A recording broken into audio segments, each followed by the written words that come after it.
Hey, Palumbo here with another RX Muscle update, and today we got the baddest benchers on the planet right here in studio. Well, not really in studio, virtually in studio. I want to talk to them about the big event that they just took place a couple weeks ago, where Will Barati won the baddest bencher on the planet with a 1090 bench press. And today we have Tiny Meeker here, back here, Jimmy Kolb, Rich Putnam, and Tony Carlino. Welcome, guys, to the show. Thanks for having us. Thank you. You guys have, right there between the four of you guys, you got over 4,000 pounds in benching prowess at your disposal. And, I'm super impressed with what you guys do because, people don't understand the level of skill that you guys have. And I say skill because not only do you have strength, but you have to have skill to be able to do what you do under that bench in a safe manner and do it as consistently as you guys have done it over the last couple of years. And it's pretty amazing that we have. How many, Tiny, how many over 1,000-pound benches did we have at that event? At the event, we had 7 of the 11 that's ever done it. Wow. That's got to be a record right there, right?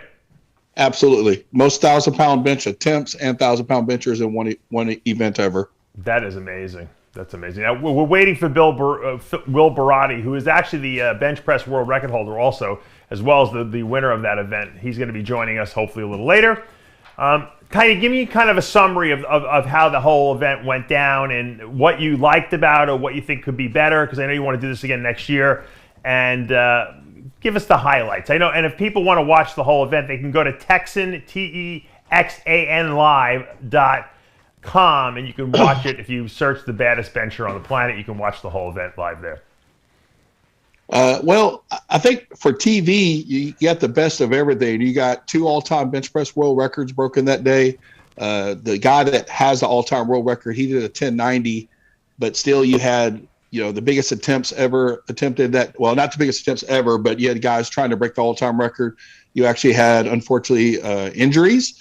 You had people drop 1,000 pounds on them. You had one guy, honestly, almost had a seizure. Wow. So for TV, for the drama and all that, it was incredible. Right. The day itself, I think, was ran pretty smoothly. I think we were only running about 30 minutes behind. But as for, I think everyone had a fun, good day, and the crowd was enormous. There was lots of energy, and the DJ and everything was just perfect for the show. Just on my part, I think things could be a little bit more perfect. Was it hard to be in the event and be planning the event at the same time, which is what you pretty much did? Man, honest to God, it was absolute pain on my part. I mean, just gearing up to the meet, I was up real late all the time working on this, trying to make it perfect as I can. Right. And then the day I was running, I was spotting my guys. I just don't stop, and I don't know any other way of doing it. I think next year either I'm just going to definitely just promote the show and direct it, or I'm going to definitely put someone in charge and let them handle my ropes. Gotcha. Now, Jimmy, let's go to you first because we've had you on the show before. You did a 1080 at that event. When you look at, usually when you do bench press, competitions and you lose by a pound or 2 pounds, or 5 pounds, it's a small margin. But when you're benching over 1,000 pounds, you lose by such a small margin, like 10 pounds. It doesn't seem like it's a big deal, but did that one hurt to lose this event, knowing that you were so close to the winner? Well, so the only thing I really had on my radar was me walking away from the competition with a personal best. Right. I came in, I think last time I spoke to you when I was on here, I had just accomplished my 1,050. Yes. In the single ply division. So I showed up to this competition wearing my single ply still. So I didn't know that. Okay, cool. Yeah, I did. So what I wanted to do was surpass the mark that I had previously set. So after I got my opener, which was the 1,080, up here, I already had won for me personally. Right. I didn't want to walk away with no better attempt. So I bettered my performance, walked away with a big attempt, and I was happy as hell. So were you the only person who lifted with a single ply? I was the only person lifting in a poly shirt, period. Oh, wow. Okay. Let alone single ply. But that's what works for me right now. I lifted raw. Oh, you did? Yeah. No, I'm just kidding. Now, let me ask you that. Would that be something next year you might want to do? Have a single ply division and have like a raw division of this whole thing? For this event? Yeah. No, I want to keep it the biggest bench ever. How a person wants to lift is totally up to them. But I wanted to. We want to stay with the equipment, push the equipment. Next year, what the plan is, I'm gonna add the women to it. Okay. But why wouldn't you do also a raw bench like division? I mean, just to make it really like the ultimate bench press competition in the world. Well, that's really up to not the promoter, but the money backers. They want to see the equipment. They want to push the equipment, try to build it up. I think they kind of look at it as the raw guys kind of have their event. Right. Me personally, I would love to have it all. Of course, that would take a lot more money, especially for what I'm trying to do on this next one. Right. But, maybe further down the road and stuff. I mean, I think it'd be exciting to see Julius lift and do 800 in the same show we do what we do. Yeah. But who's to say what he's going to do? I'm pretty sure Julius is going to hit 800 pretty soon. Yeah. Is he going to go after 900? I'd be an absolute shock. Well, it's like having like classic physique, men's open, and then the men's physique division. You kind of have a little of each at the Olympia now, which we never thought we would ever have, 15 years ago. And so now for the bench press, you got your super equipped, you got your single ply, and then you have, your raw. It kind of fills all the niches that people are looking for, so to speak. Yeah. Well, I just think we're going to stick with the highest bench presses in history. I mean, if all of a sudden you got 10 guys doing over 1,100 and we're going to be changing numbers to 1,100 pound benchers, I'm going to keep it at 9 lifters for each one because I think it's better for the warm up and everything and for the flights. If I start putting 12, 15 guys in there, we'll be in there all day long. Absolutely. Plus, the next show, I don't plan on doing it with another contest. It will only be the baddest lifters on the planet. Right. And if you want me to talk more about it, if that's cool with you, the ultimate goal is not only to have the baddest male and female benchers on the planet. I'm actually working on possibly having the baddest deadlifters on the planet too. Oh, cool. So we'll have 2 flights of bench, 2 flights of deadlift, and this last time we were paying everyone $1,000 to show up and attempt what at least got them in. It's gonna be kind of difficult for deadlift because all you have to do is go tug on the bar and say, "Oh, I attempted it." But basically, I want to up the money up to $1,250 to show up and attempt, and hopefully, we're gonna work on the benchers first, and then we'll go on. But we're looking at first place being 20 grand instead of 10, and then second place being 7.5, third place being 3.5. Fourth place being 1,500, and then actually do a fifth place at 500. And again, everyone will get $1,250 for at least attempting what got them in the show. Again, this is for the male and female. Everyone gets paid the same amount of money. Wow.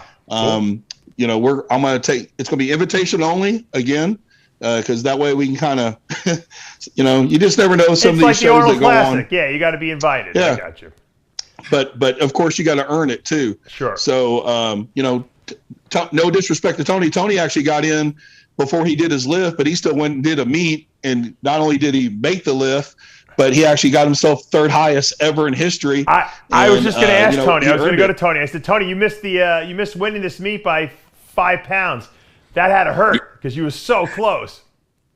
Yeah. I wanted to go 5 pounds over my record, so I opened up at 1085. And Will actually missed his first 2 attempts and then decided to go for the win, I guess, and jumped me by 5 pounds. I saw what Jimmy had attempted on his next attempt, and I was like, well, if he hits that, I got to go above that. So I went 11:29 on my third attempt to try to beat him if he hit it, because with him, he's going to hit pretty much anything he touches. So I was like, I got to try it. And I couldn't go back down in weight once I saw he missed. But, why not go for it? So it's all right. I'm not too upset to get second place or third to any of these guys. That's a great lift, 1085, man. That's crazy. Now, let me ask you guys this question. I go to you first, Tony. When when I would bench press, I thought I was a good bencher. I would bench press like, whatever. I was 465 back in the day for 6 reps. But, I would have to work my way up, 135, 225, 315. Yeah. When you guys do over 1,000 pounds, what's the warm-up schedule like? I mean, how many sets do you do? Where do you start? I mean, how does that even – that's such an enormous amount of weight, You can answer that, Well, Tony. I'll go first, I guess. Oh, Jimmy, you can answer that. Fine. Sorry. That's okay. Who It was do you want? quiet. Go ahead, Jim. Yeah, my last warm up before my 1,080 opener was 700 pounds. Right. I get myself nice and warm, raw, go up to 1 plate, 2 plate, 3 plate, 4, throw my shirt on, do 3 sets in my shirt, 700 pounds. As long as my body is warm, Right. I know what the weight feels like, 1,000 plus, so I don't have to prep for that. I just need to make sure I'm warm and then just go after it. Save all the energy for the platform. That's what I do. Could you do too much? I mean, it almost seems like, because it's such an enormous lift and it's so strenuous for your nervous system, can you actually maybe warm up too much for these things? I think so. I think the way you warm up in the gym is a workout. The lifting at a meet is not a workout. It's a competition. So you have to warm up differently. So I think if you do too much, similar to what you would do in a gym. Yeah. So I think what you do in the gym is good for conditioning, multiple warm-ups, lots of warm-ups, multiple sets. That's good for conditioning and building that strength and endurance. But at the competition, I want to kind of be a little more conservative and save that for the platform, because that's where it matters. You can do whatever you want in the gym. It doesn't matter. Yeah. It's the competition that matters. When you do, Tony, I'll go back to you. When you do a set with 1085, the next day, are you sore like you did a workout, or that you damaged muscle fibers, or is it like a different feeling because you're really only doing 1 rep? For me, it's a little different feeling. I'm kind of accustomed to it, as these guys are probably too. It doesn't take as much out of you as you might think. I'm really tired that day, like after doing it, but the next day I'm usually fine and recovered. My body kind of knows what happened and is recovered from it. So it's really not as bad as you would probably think. Gotcha. Nice being for me personally. Rich, let me go to you. What kind of like pre-lift food do you take in, prior to a competition like this? Like the morning of the competition and all throughout the day, are you eating constantly, or what's your nutrition like that day? I usually eat a lot of carbs. I had the morning of that meet, I had 6 eggs and a ton of pancakes. Right. Is that to keep you maximally glycogen loaded? Is that why? Yeah. Yep. Now, what about when the meet starts? Because how long does the meet goes? It takes a while, because everyone's got to warm up and then they got to take their turn. Are you eating in between lifts and stuff? Well, not really. The way Tiny did this was great, because he told us we're going to start, say, round 1, and when we got closer, it was going to be 130. So we knew when we were going to start. A lot of meets you don't know. I mean, squats could run late, benches could run late, somebody could get hurt. Right. So sometimes going to full meets trying to do bench only is not beneficial. But Tiny's schedule was right on point, what he said he was going to do, and we knew when we were going to lift. So I ate my last meal an hour before. Gotcha. And that'll hold you through. You're not drinking carb drinks and stuff like that the whole day? Yeah. Pedialyte's my go-to, so I'll just keep drinking Pedialyte all day and through my attempts. Tiny, what do you eat like on the day of a meet and stuff like that? Well, this meet was crazy. First time ever, I had to put an IV in me on Friday, and I actually drank 3 bottles of Pedialyte before I lifted on Saturday. I only had oatmeal and 2 Snicker bars before I lifted. I was running around like a madman the whole time. That's the honest God truth. Normally, if it was kind of to go back on what you asked earlier about being beat up and all those kind of things, most shows you go to, we have no idea when we're going to lift. We're sitting around all day, and you hope you're going to lift on time. My shows, I do my absolute best to run on time, and we only ran about 30 minutes behind, as far as I know, at the latest. So, that part was kind of good. But usually I'd have a big breakfast with oatmeal. I'd do some egg whites. And then as the day goes on, I might have some rice and chicken, but I don't want anything heavy where I couldn't digest it, or, have to be running to the bathroom before you got to go lift. Don't want to do that. I remember back in the day in the 90s, when I used to be friends with a lot of powerlifters, they'd be eating like pizzas and stuff like that before they were lifting. They would drink beers. That doesn't go on anymore, right? Well, there was pizza at the meet. Pizza Hut did deliver. But as for the beer, I've seen whiskey in the warm-up rooms, but not beer. Yeah. I'm just saying that back in the 90s, I was friends with a lot of powerlifters. They would do that. Now, Tiny, what happened to you? Because a lot of people may not know. You tweaked the hamstring, right? Is that what happened? Man, going into my second lift, I get pretty hyped up, and I like to jump around. And as I was going up to the bench, I saw the camera and I go bouncing up to the camera. And as I'm looking right at to put a big old smile, when I came down on my right foot, I heard pow. And I, honest to God, I thought I blew my knee. And immediately I couldn't put pressure down on my leg. I could feel my knee hurting. But what it was is pretty much I shifted my hips again, which put the pain in my knee and my hamstring and my abductors and stuff. So that's pretty much what kind of screwed me up there. And honestly, in the back, I really thought I blew my knee. I was tripping out thinking, how am I going to pay for this one? Yeah. And, luckily my doctor was there and basically told me, I got good news, bad news. He goes, the good news is I don't think it's your knee. The bad news, I think you did your hamstring again. So that's what happened. And that was just from just getting pre-lift excitement, really, essentially. I guess so. I guess it's one of the things maybe I have to learn to stop doing being older, but it's kind of hard to do because I was hyped up, man. That crowd was awesome. I was having a good time. And I still gave 11:15 a run for its money on the last one. I was going to say that took a lot of balls, especially since you couldn't really, plant your legs the way you usually probably do it, right? There was no way in hell I was going to pull out that meat. No way in hell. I told when it happened, I told the guys, I said, look, just stay close, but I'm not stopping. Right. And even in the back when I was going crazy, I still said I'm not pulling out the meat. Cool. Well, you're there. The show must go on, right? That's what I always say. Show must go on.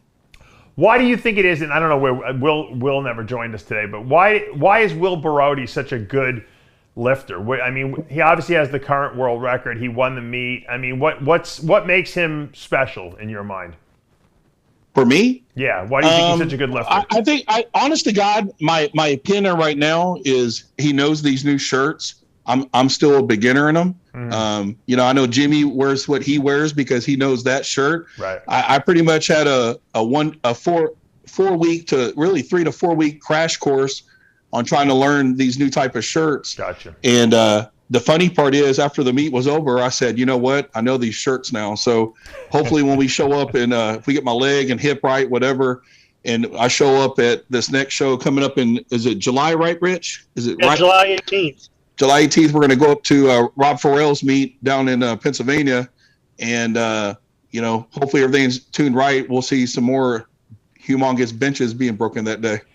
Let me ask you a question about these shirts, okay? Because you as lifters obviously want to wear the best shirts. Who's designing these new design shirts? Are there guys like you who actually bench that design the shirts, or are they the equipment, manufacturers that are doing them themselves, or is it a combined effort? Hey, Rich, why don't you answer that one since you've actually designed one, I believe, if I'm correct on that. Yeah, I've designed a couple of them that started out kind of a band style, and then Pharrell, one of the original band ones was Mike Womack's. He's a terrible service businessman. Nobody can get the shirts. So Rob Pharrell took over from there. That's not a good business model when you don't deliver your shirts, yeah. Yeah. And so Rob Farrell's just a down-to-earth, great guy doing it for the sport. He's a powerlifter himself and kind of designed one. And I have one designed with him now that Anderson Powerlifting will be picking up very shortly. Now, where do you come up with the idea? In other words, what when you look at a shirt and you say to yourself, hey, I can make this better, like where do you get that idea from? Yeah. Training and trying to get from using all these other shirts over the years, knowing the grooves and where we had to get the most pop from. So you'll say, okay, I don't have enough support here, or there's not enough flexibility there, or whatever the case may be. Yep. Gotcha. Exactly. And where do the new materials come from for these shirts? Like, do you just say, hey, you know what, I read an article and there's a new material out that this might be good to try in a bench shirt, Well, I knew with mine, the KLA material, the KLA 4000, Jimmy knows it also, is one of the strongest knee wraps you can possibly get. It's wicked stiff, and the rebound is incredible. And it doesn't break down. I've tested it with weight, pulling on both sides of it, and it goes back always. So any of the shirts I've ever used, we've had a couple of my shirts are probably 2 years old. They're still the same exact size as when we built them. Because the old shirts, we talked about this. The old shirts used to explode while you were lifting, right? They would just blow out sometimes. If I can tune in on that a little bit. Yeah, go ahead. I was in all different polys as much as Jimmy. I was in Overkills. I was in Rejexes. I was into Anderson's Katanas, and also the Evil Twins. With those poly shirts, your body needs to give. They're so extremely tight that your body needs to give in order to get the rebound out of it. Right. You've got to be somebody that's got to be able to take that pressure, which is unbelievable on the bottom, and your body gives to get the rebound. And these new band shirts, that they flex around the body, so the body's not giving so much. I see. Okay. So as far as training and injuries, it's a lot less. Interesting. Is it harder to get injured while wearing a shirt because it almost acts like it's almost like another tendon you got there helping you, right? Yeah, it's hard. It keeps everything tight and supported. Right. Let's keep it that way. Yeah. Now, Tiny, when someone drops 1,000 pounds on them, and it happened at the meet, and we've had it. I saw you actually drop some weight on yourself. How come no one gets hurt nowadays? Is it the shirt that's protecting people? Hey man, if you ever seen Scott take his shirt off and look at his stomach, that's why he never gets hurt. I mean, that thing is huge and it's shredded. I'm not trying to make fun of Scott because that's unfreaking believable how many times he does drop 1,000 pounds on him. But I think if you didn't look like Scott, it probably would hurt. Hey, you got someone on the Tony? Why don't you answer that question? Oh, yeah, I dropped 11:15 in January on myself after the 1080. Oh my God! I mean, I don't know. I don't think the shirt helped much. It might have gave me some cushion, but I think I might have fractured ribs or something. But it wasn't that bad. And that was violent. That was a very violent drop too. Yeah, it dropped quick. Now let me ask you this: when you're pinned under 1,000, I know these guys, the spotters, are really good. They pull it off. Is there a moment where you're saying, "I'm in big trouble here"? Like when that thing slips out of you, you know? Yeah, it happened so quick. My first thought was, oh man, I just broke some ribs. Yeah. And then my second thought was, I can't breathe. Get it off me. But the spotters at this meet were really good. They got it off me quick. Oh, good. I just lost my breath and I thought I broke some ribs. That's about it. Face savers, y'all. Face savers and body savers. Yeah. Is there anything that people can create, like as far as safety goes, like to catch these weights? Like, you know how like they have like maybe like some kind of like a almost like not a peg, but you know, like some kind of like a banding system that if the thing does, when you go down and fall, it kind of catches it before it would like crush your body. I mean, has anyone created anything like that? Well, we got the face guards and the body guards, but if you go down too low, the body guard's not going to catch it anyway. Right.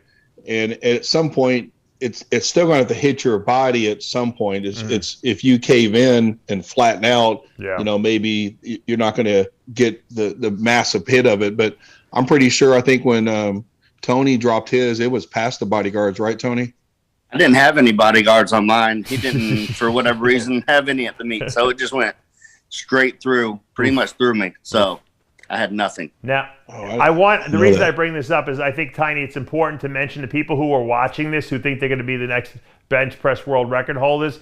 If you're in your house trying to bench by yourself and you're asking your 8-year-old sister to spot you, even if you have a bench shirt on, don't do it because this is very dangerous stuff. We're making a joke out of this, but this is, you know, you could seriously hurt yourself with this.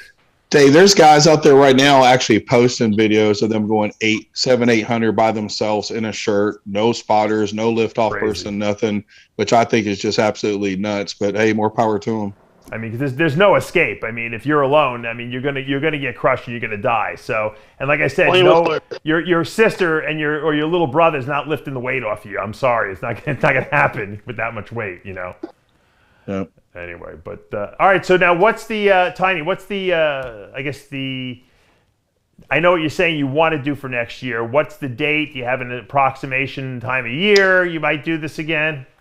Oh, yeah, definitely the dates. We're going to move the date to May 14th. Okay. That'll be the week after Mother's Day weekend. Gotcha. And we're planning on expanding it to a bigger facility. Oh, good. Because I think we already outgrown the other one and just make it bigger, stronger, more publicity, closer to the airport and everything. Awesome. The baddest venture on the planet, it is called. If you want to watch the old event that just took place a couple weeks ago, TexanLive.com. Now, this is supposed to air on a TV station as well. When do you think that might go up? That answer I don't know just yet. I know they're working on it and put the pitch together and everything to sell to the networks, and they'll go from there. I'd be shocked if it doesn't get somewhere because, like I said, we had everything in the world on that video. Sounds exciting. Sounds very exciting. Yeah, well, these guys made it exciting. I mean, I think one thing that everyone that should know, that especially with the guys on here, I mean, I think the facility, the location where the meet was, to the airport, everything that was around it, it's perfect for everything. Am I right, guys? I would, Absolutely. if that meet was every single weekend, I would do it every single weekend. That's awesome. Okay, cool. Yeah. I'm with you there, Jimmy. Very cool. Thank you, Jim. Thank you, Jimmy. Thank you, Rich, Tony, and Tiny, of course. And keep up the great work. And anytime there's a meet coming up where you think there might be some great action, you'll let us know. I want to get you guys on, give you the publicity you guys deserve. You're great athletes and great ambassadors to the sport of powerlifting. Hey, thank you, Dave. But Rich could tell you a little more right now. We're all lifting again in July. Rich, you want to tell me more about that? Erie, PA. It's going to be July 18th in Erie, PA. Oh, I love Erie. That's my own old backyard over there. That's great. We're all going again. What gym is it going to be held at? It is going to be at the Bayfront Convention Center. And Rob Farrell, that's the one of the maker of most of the these band shirts, is putting the meet on himself. And he's done an invite only, and no charge for anybody. Oh, that's awesome. Okay, when we get closer, we'll get you guys back on. We'll pump that up. Appreciate it. And guys, best of luck. Stay safe, and let's break some world records. Thanks, Dave. Thank you, Dave. All right. Guys, that's going to take us to the end of another episode of RX Muscle Update. I'm Dave Palumbo. We'll see you next time. Later, guys.